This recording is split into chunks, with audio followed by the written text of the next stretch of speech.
Welcome to another episode of The Brand Called You, a podcast and podcast show that brings you leadership lessons, knowledge, experience, and wisdom from thousands of successful individuals from around the world.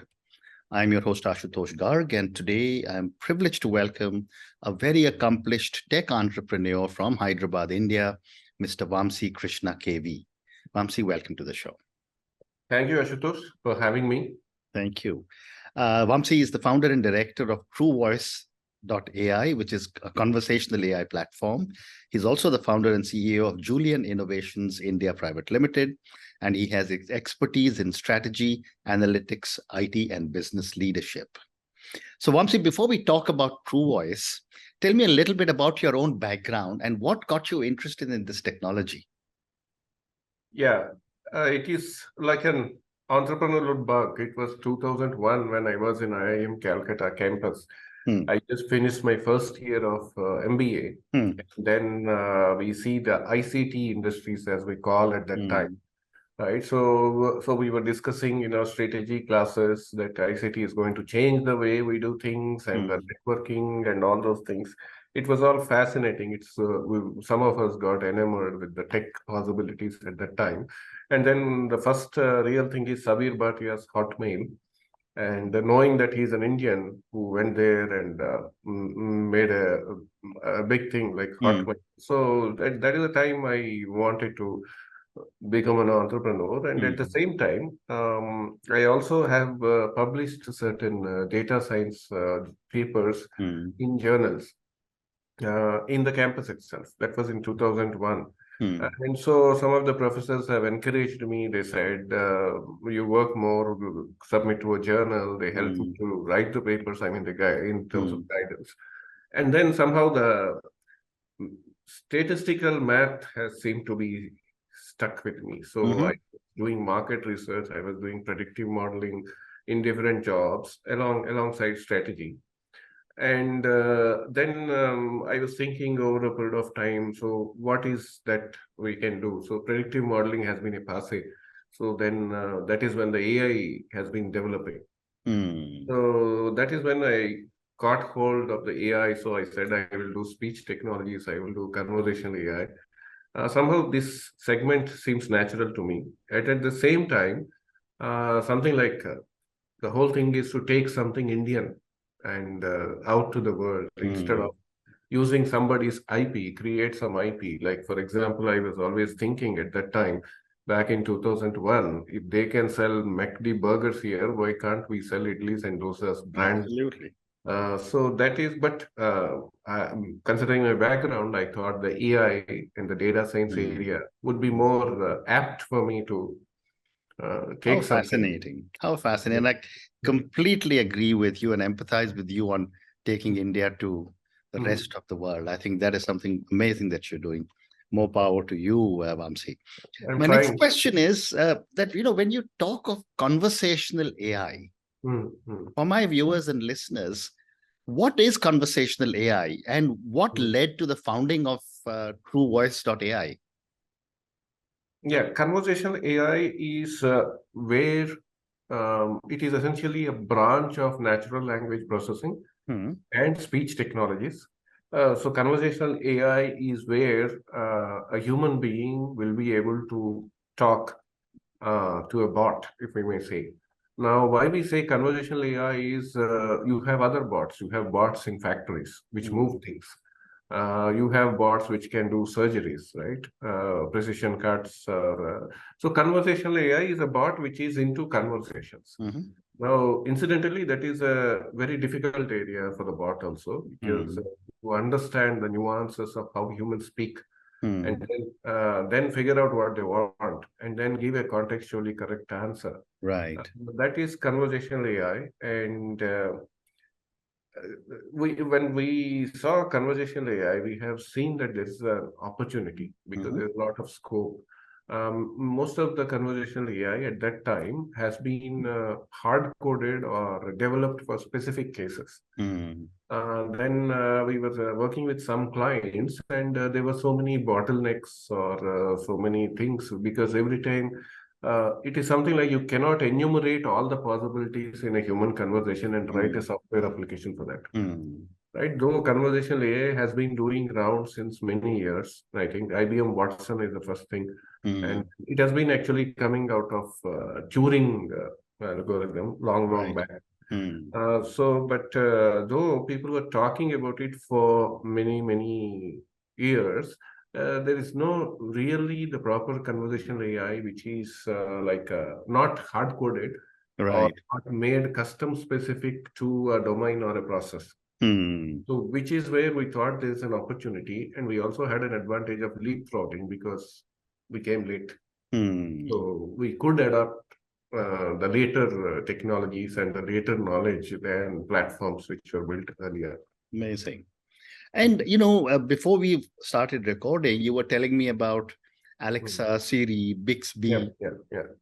How is TruVoice different from these older platforms that seem to be in everyone's house or on everyone's phones? Yeah. So, in fact, some of the essential dialogue structures are similar between, say, particularly Watson and Siri and us.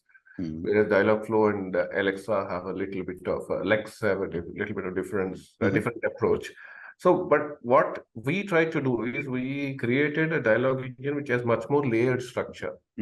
So, when a business wants to make a bot with TruVoice, they don't have any restrictions.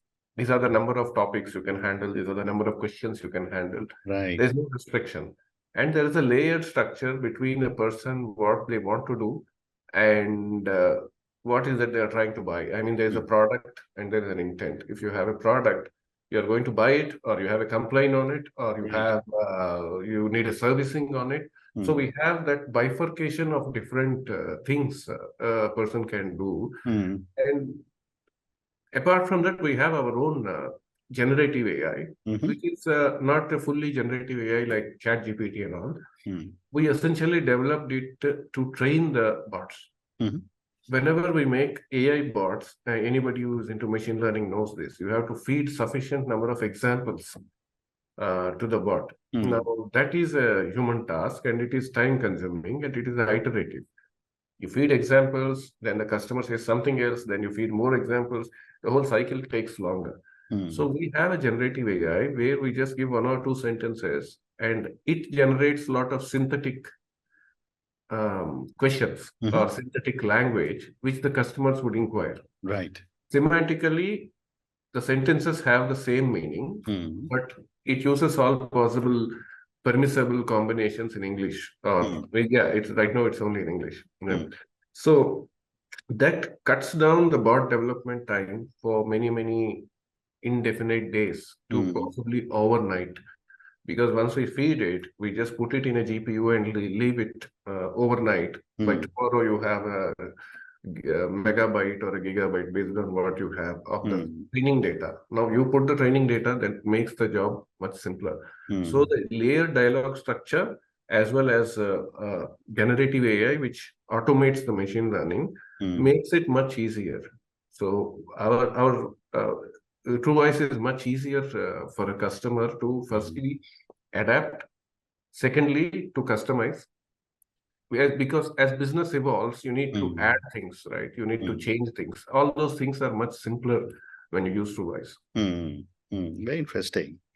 And when you look at the conversational AI business as a whole across the world, what do you think are the biggest challenges being faced? Yeah, I mean, the primary challenge is lack of proper awareness, because the whole AI is a good thing, but there is also a lot of hype, and there is also a lot of skepticism and a lot of misunderstanding also. For example, someone can hard code a software and call it AI. So, corporate purchaser may not really know unless he's already aware of. At the same time, there is a lot of hype now with the Chat GPT. It will do everything. People think the machines will take over humans. All those things may not happen and may never happen with the AI. So this kind of lack of knowledge and the hype and the myth actually creates a little bit of difficulty for us to convince both the customers as well as the employees or in general right? Right. So there's a different kind of expectation you have to deal with. Mm. Apart from that, I think the computational power. We all want AI. We all want the kind of AI which does everything, but that Mm. requires super computational power. Correct. That Correct. is still expensive. Mm. Now, when I started, as I was saying, 2000 and all, computers were much more expensive. They were large. Mm. I get the same power with my smartphone today, Mm. but still the GPUs and TPUs, which are required for AI, Mm. conversational AI or any AI, are still expensive. Mm. So I hope that comes down drastically as computing power is Mm. increasing day by day. Mm.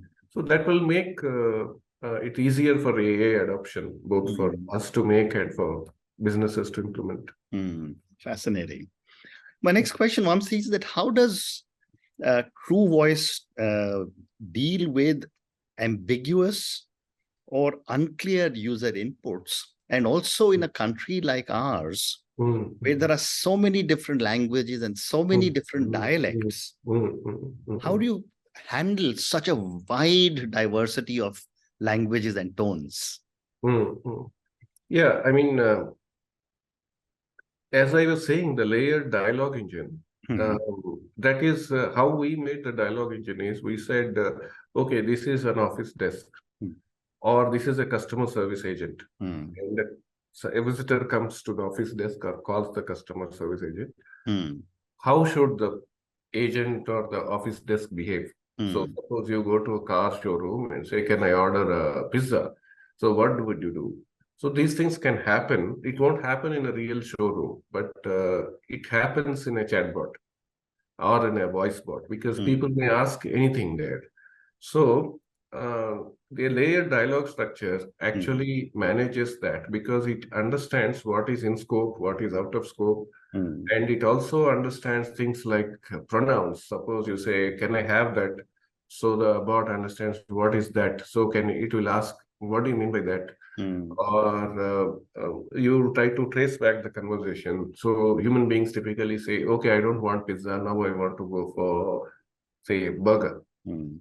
So the bot should be having that contextual memory to say that, okay, this guy still wants to buy and eat. Mm. Only thing is he's changing this. So shall then the bot should be able to ask, okay, shall I cancel pizza just like a waiter at a Yeah. hotel, right? Mm. So that kind of contextual memory and the dialogue structure is what I Mm. was talking about earlier. That is what makes it easier and much more efficient to handle unexpected Mm. conversations. Mm. And apart from that, the languages, if we see the accuracy of languages, there are two parts. One is the speech to text conversion. Mm.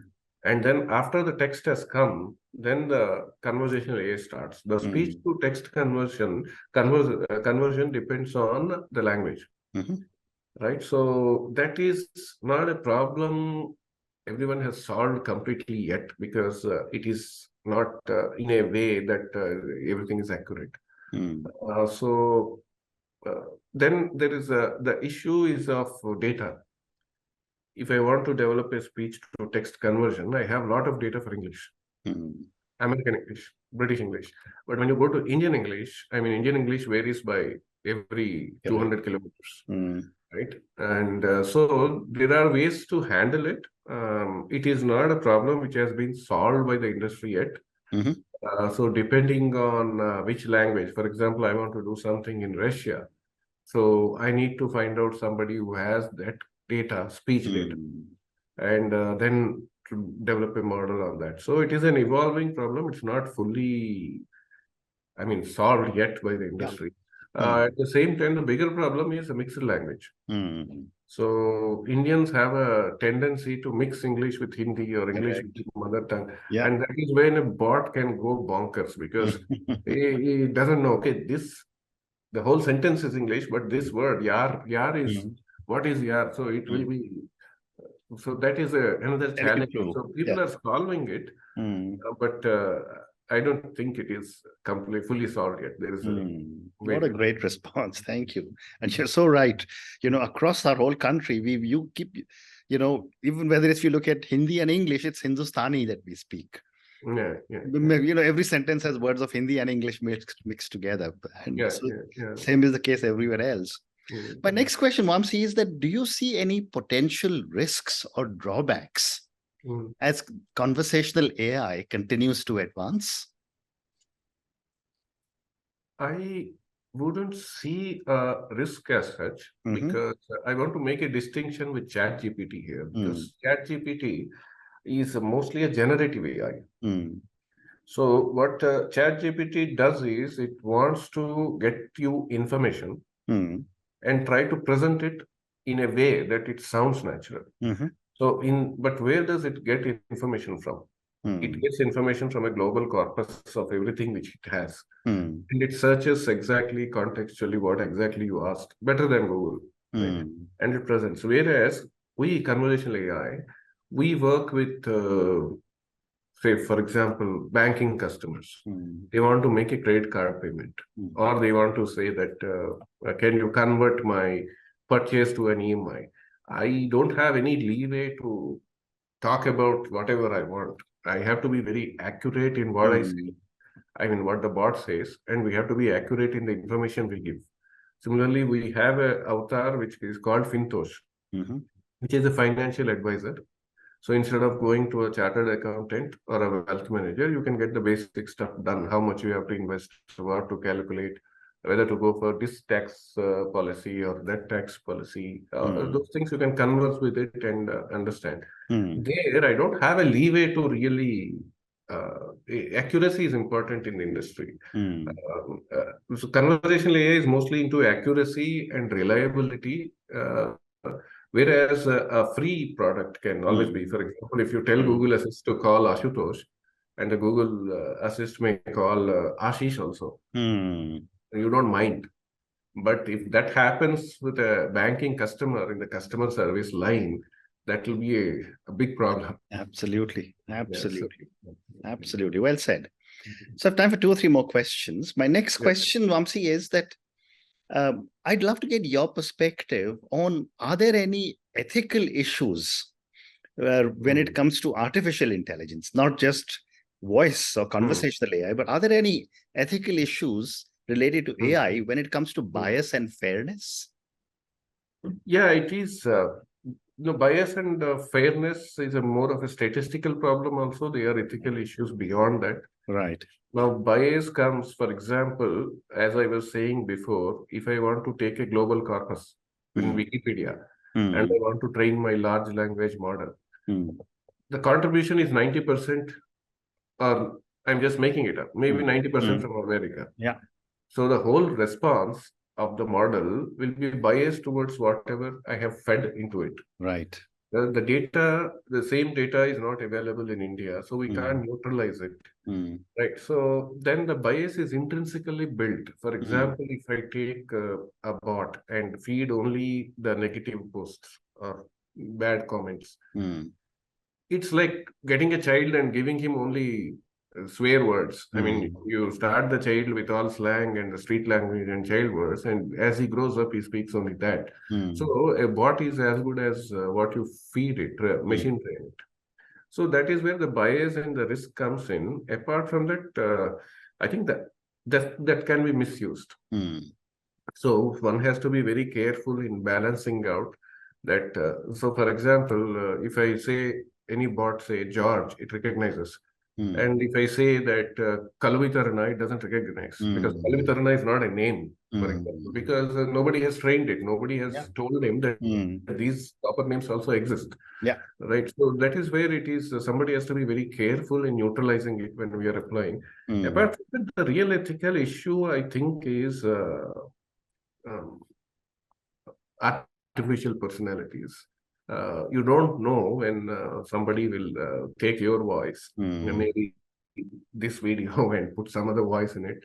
Yeah. And you don't know, celebrities are at risk. That kind of foul play, there is a possible foul play, like in electoral campaigns. People can misuse it. Anybody, hackers can misuse it. Right. So there is an issue in that. So, and how the consumers should be very aware. Whatever we have, when we have tools, the proportion of crime increases. So if you want to go and thief, if you want to rob a bank physically, you can rob only as much. But if you can rob a bank digitally, you can rob as much money. Yes. So similarly, the scale of the risk of misuse and the scale of magnifies as and when these things come. But that's how it is, right? So because internet has come, it exposed us to many things. Now smartphone has come, it has extrapolated the risks by as much. And so AI will also extrapolate the risks. Correct. You're so right. I mean, our problems will also be global problems now, you see. Yeah. Digital can go all over the world into any part of into any financial transaction anywhere. But Vamsi, two more questions for you. My next question is, how are you positioning TruVoice.ai for the future of conversational AI?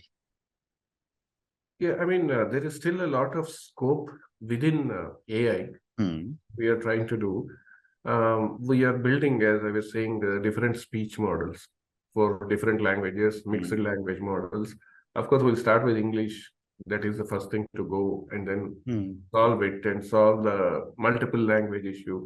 Then we are also putting in improving the generative AI part, right?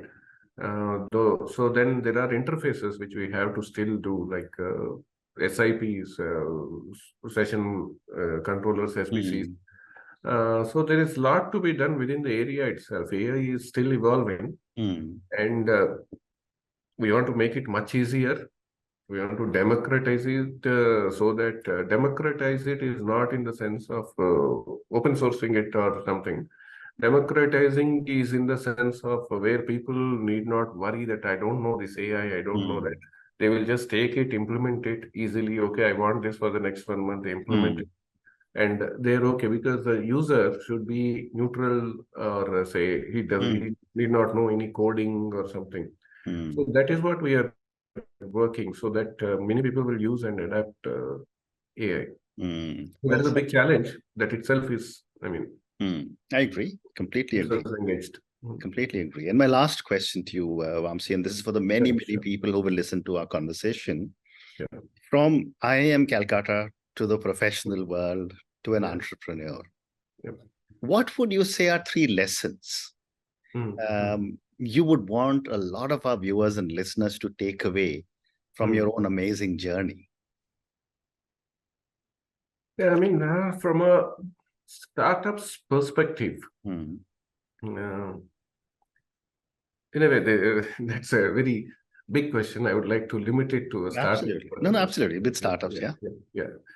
So first thing is, I think people get carried away with what's happening on what Economic Times is saying, all the ground stories, the big names, and all those things. That then we try to emulate that. It may be much better to focus on identifying some real problem and try to find a solution for it, right? And instead of getting bogged down by big stories and big names, it should be more from the market. Correct. Right? So that will help.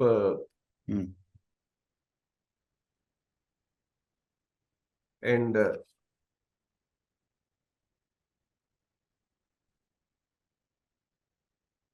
so the second thing is, when you look at best practices, when you look at, when you speak to VCs, when you speak to industry leaders, you ask them, how should I go about it? They will tell from their own experiences with all good intentions.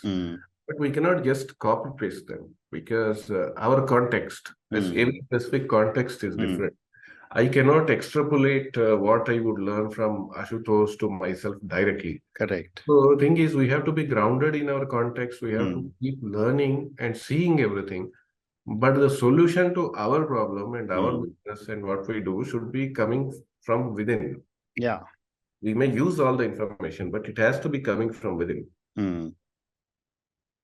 And another thing is, I mean, sales-oriented organizations. If we look at sales, sales will give us a quick mileage. It will give a quick high and all, which is a good thing to have. But for any startup, any business, it's the product, it's the value we create, the IP, the brand, or whatever.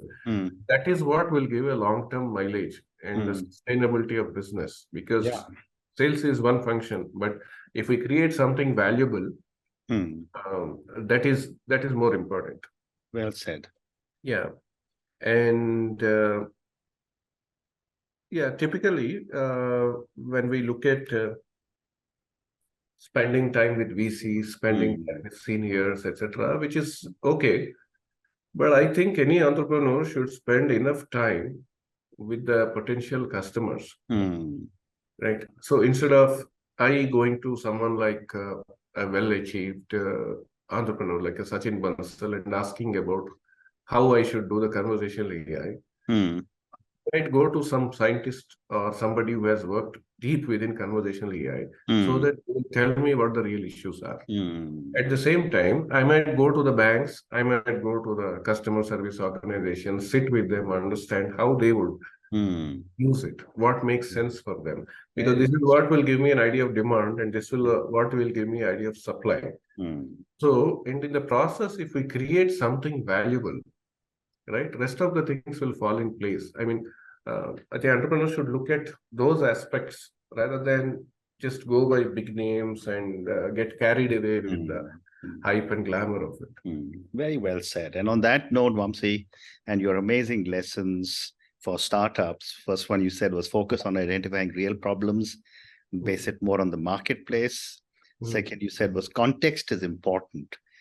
You know, every startup entrepreneur needs to be grounded, and our solutions must be coming from within ourselves. Third one you said was that look at brand and IP for creation of value. And the last one you said was customer feedback is far more critical for developing your product than going and taking advice from people who may not necessarily know the product that you are building. Thank you, Vamsi, for speaking to me about your own amazing journey. My Thank pleasure. you for talking to me about so many different aspects of TruVoice.ai. Thank you again and good luck. Thanks a lot, Ashutosh. Happy to be here. Thanks for having me. It's been a pleasure. Thank you. Thank you for listening to the Brand Called You videocast and podcast, a platform that brings you knowledge, experience, and wisdom of hundreds of successful individuals from around the world. Do visit our website www.tbcy.in to watch and listen to the stories of many more individuals. You can also follow us on YouTube, Facebook, Instagram, and Twitter. Just search for the Brand Called You.